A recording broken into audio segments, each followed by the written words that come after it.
La verdad incómoda sobre el juego diplomático que nadie quiere ver. Están preparando una fiesta de paz donde el anfitrión no está invitado.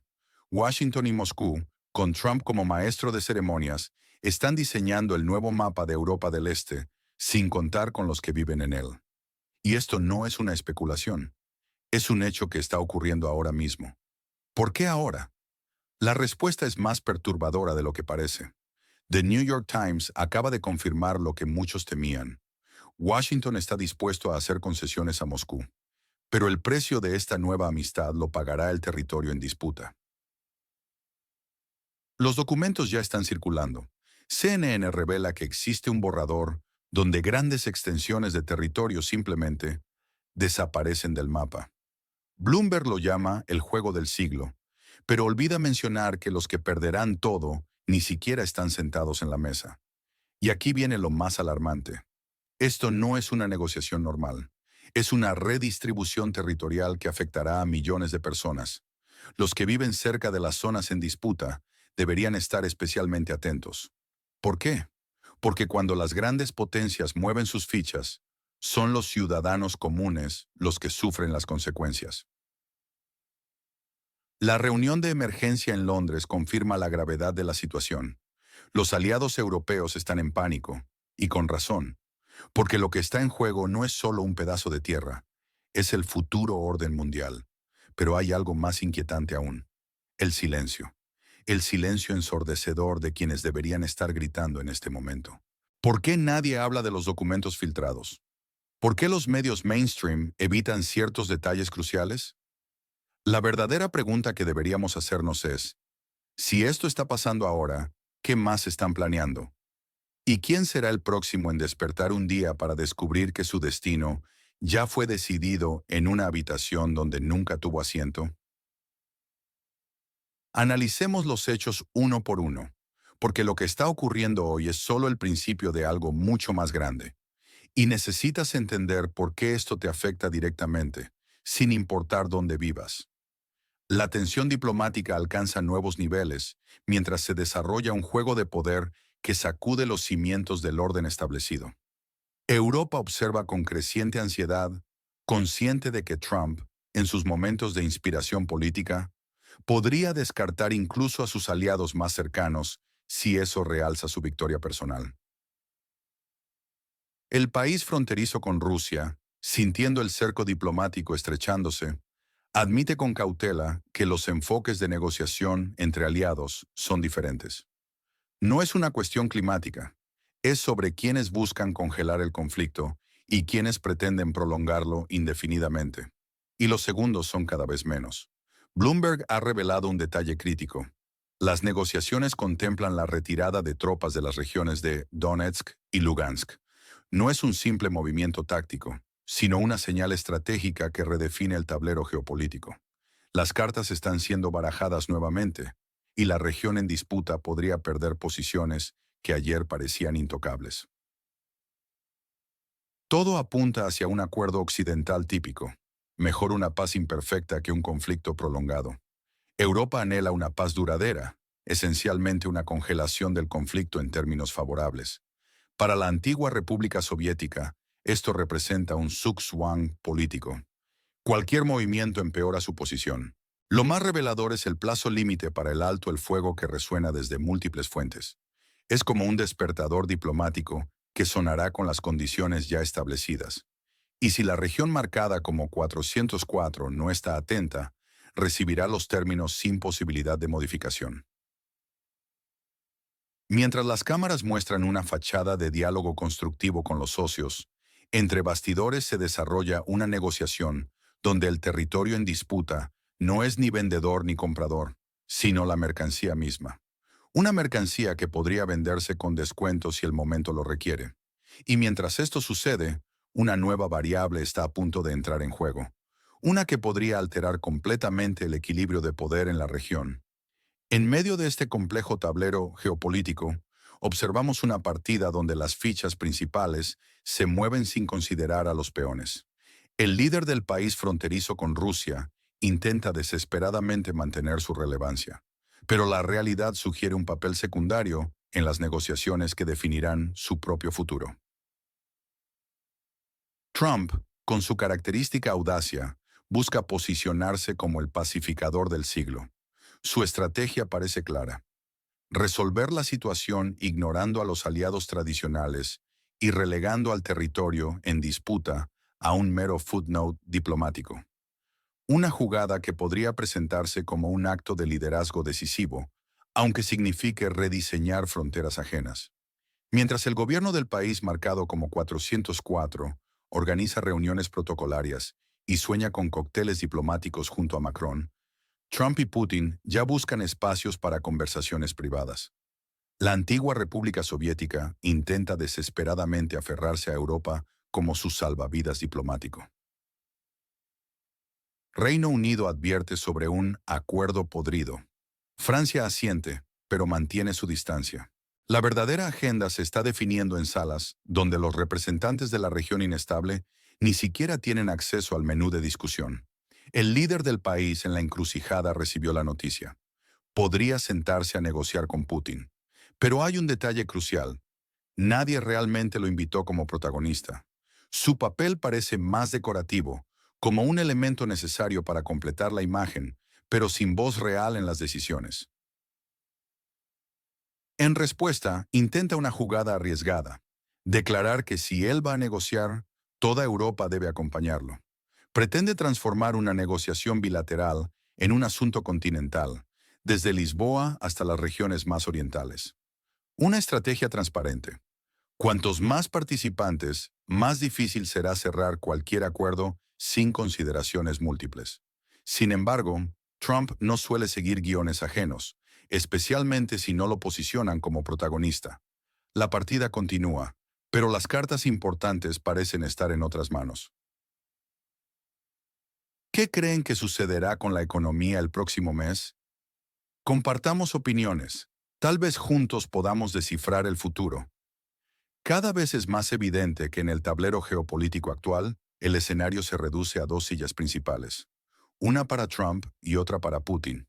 El resto, incluida Europa, son meros espectadores o, en el mejor de los casos, camareros. La región en conflicto apenas tiene espacio para entregar el menú. En medio de esta coreografía política, Macron emerge con una declaración que roza lo surrealista.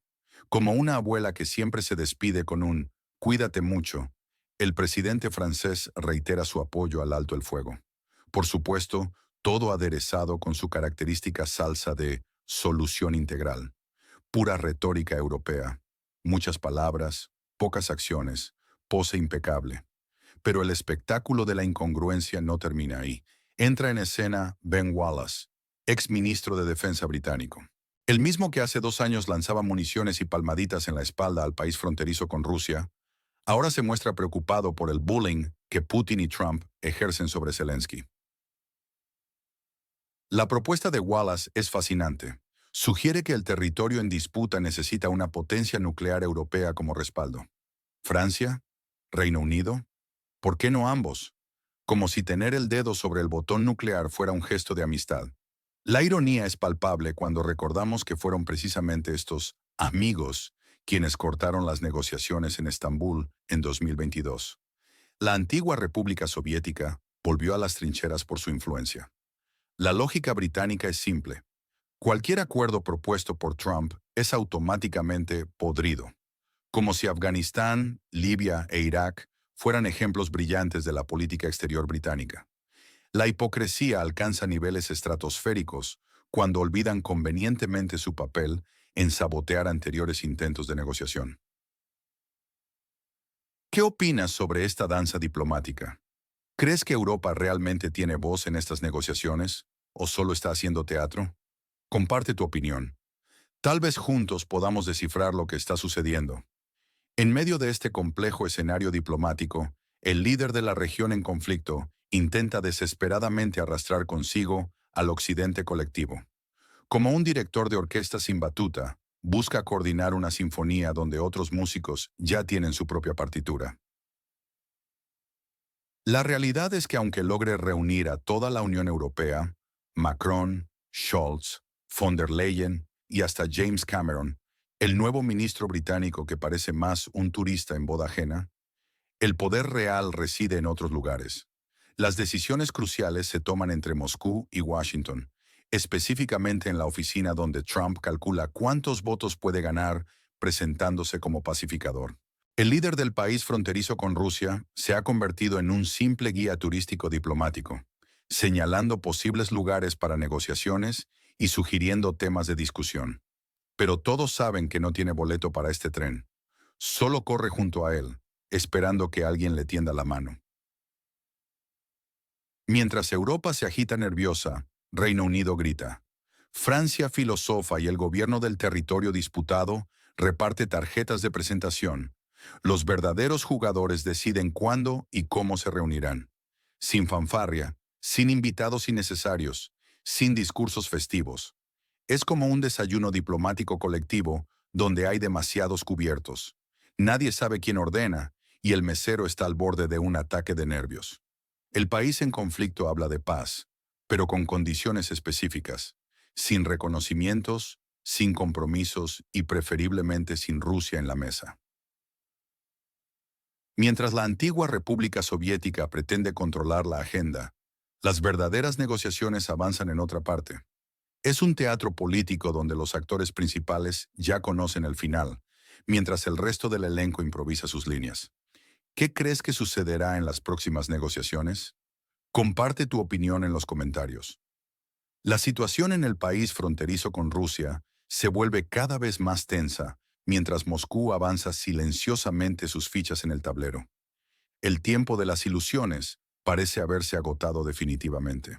Cuando el ruido político se desvanece y solo queda el zumbido sordo de los drones sobre las posiciones, en los pasillos del poder del territorio en disputa, finalmente se puede escuchar el eco de la realidad. Este eco susurra persistentemente. Ya es suficiente. Y de este silencio emerge repentinamente una voz familiar desde The Telegraph con una propuesta. Un alto el fuego, pero sin reconocimientos ni apretones de manos. Como si nada hubiera pasado, similar a adolescentes enamorados fingiendo que nunca hubo una pelea. Según fuentes británicas, la región inestable no se opone a acordar un cese al fuego en la línea actual del frente. Tal cual está, sin adornos. La única condición innegociable: no reconocer que Rusia controla efectivamente lo que ha controlado durante 2 años. Es como si alguien viviera en un apartamento, pagara los servicios, hiciera renovaciones, pero no figurara en el contrato de arrendamiento. La antigua República Soviética súbitamente recuerda su constitución, no la que fue ignorada al cerrar canales de televisión, cancelar elecciones y prohibir partidos. No, esta es una constitución resucitada como una carta del tarot en un momento de desesperación. Establece que no se puede modificar la estructura territorial sin referéndum. Y por supuesto, no habrá referéndum. ¿Quién lo realizaría? ¿En Donetsk, Melitopol o Crimea? La Constitución ha vuelto a ser sagrada, pero selectivamente. Para prohibir la paz, sí. Para garantizar derechos, aún no. Perfecta para no reconocer las pérdidas territoriales, mientras la realidad sobre el terreno cuenta una historia diferente. ¿Qué opinas sobre esta situación? ¿Crees que un alto el fuego sin reconocimientos territoriales podría funcionar? Comparte tu punto de vista en los comentarios. La situación actual en el país fronterizo con Rusia se asemeja a un complejo juego de ilusionismo político. Como en los trucos de magia, la verdad parece cambiar según el ángulo desde donde se mire. Lo que en 2025 parecía impensable, hoy se contempla como una posibilidad real. Recordemos que hace no mucho, cuando Estados Unidos insinuó la posibilidad de reconocer ciertos territorios como parte de Rusia, la región en conflicto rechazó la propuesta con orgullo y determinación. Pero el tiempo y el desgaste han modificado las perspectivas. La guerra se ha convertido en una enfermedad crónica que, aunque no mortal, consume recursos y energías día tras día. La economía del territorio en disputa entre Rusia y Occidente funciona ahora bajo principios casi mágicos, sostenida principalmente por la fe en una victoria cada vez más esquiva. La realidad sobre el terreno muestra un panorama diferente al planificado. La movilización militar se ha transformado en una forma de exportación forzosa de mano de obra, mientras que el frente de batalla ha dejado de ser un escenario de heroísmo para convertirse en una zona de horror silencioso. El régimen mantiene un estricto control sobre estas verdades incómodas, temiendo que cualquier admisión de debilidad pueda hacer que todo el edificio se derrumbe. Lo llaman pausa estratégica, pero en realidad es un intento desesperado de ganar tiempo. En este contexto emerge la figura de Donald Trump, ese halcón con piel de cordero, cuyo estilo diplomático poco convencional podría resultar decisivo. Si logra un acuerdo con Putin, como parece probable, el país en conflicto podría quedar relegado a un papel secundario en las negociaciones sobre su propio futuro. Trump, conocido por sus cambios de posición, un día exige la retirada rusa y al siguiente sugiere concesiones territoriales. Esta ambigüedad genera incertidumbre sobre el destino final de la región. ¿Qué opinas sobre esta situación? ¿Crees que habrá un acuerdo entre Trump y Putin? Comparte tu visión en los comentarios. La situación con China es como un péndulo que oscila, mientras Moscú mantiene la calma de un ajedrecista experimentado. En el territorio en disputa entre Rusia y Occidente, la realidad golpea con fuerza. Si hay disposición para un alto el fuego, las propuestas están sobre la mesa, pero ya no hay lugar para posturas inflexibles. Los informes occidentales son claros. Los territorios se han perdido de facto, no solo en declaraciones. Algunos pueden seguir viviendo en fantasías, pero los recursos se agotan y la atención internacional se desvanece. La región de inestabilidad se encuentra en una encrucijada crítica. Por un lado, los socios occidentales enfrentan sus propias elecciones, restricciones presupuestarias y fatiga ante el conflicto interminable. Por otro, una población alimentada durante 2 años con promesas de victoria, triunfo y retribución. Ahora toca reconciliar estas narrativas con la cruda realidad. La retórica de ni victoria ni derrota, solo pausa estratégica, suena diplomática, pero traduce una verdad más dura. El país marcado como 404 está atrapado. Y este estancamiento es quizás lo más peligroso, porque las ilusiones son como ventanas selladas. Inicialmente protegen del viento, pero eventualmente te asfixian. Tarde o temprano, habrá que enfrentar los hechos en un mundo sin fantasías. La pregunta es, ¿quién se atreverá primero a admitirlo públicamente? Mientras tanto, seguimos en esta realidad de aparentes treguas, aparente diplomacia y aparente dignidad. Detrás de esa fachada hay agotamiento, confusión y un intento desesperado por mantener el poder más allá de lo que las circunstancias permiten. El próximo anuncio podría ser: no perdimos, solo decidimos tomar una pausa de 10 años por la paz, la democracia y el futuro. Aunque nadie se atreva a preguntar, ¿futuro para quién? ¿Qué opinas sobre esta situación? Comparte tu punto de vista en los comentarios.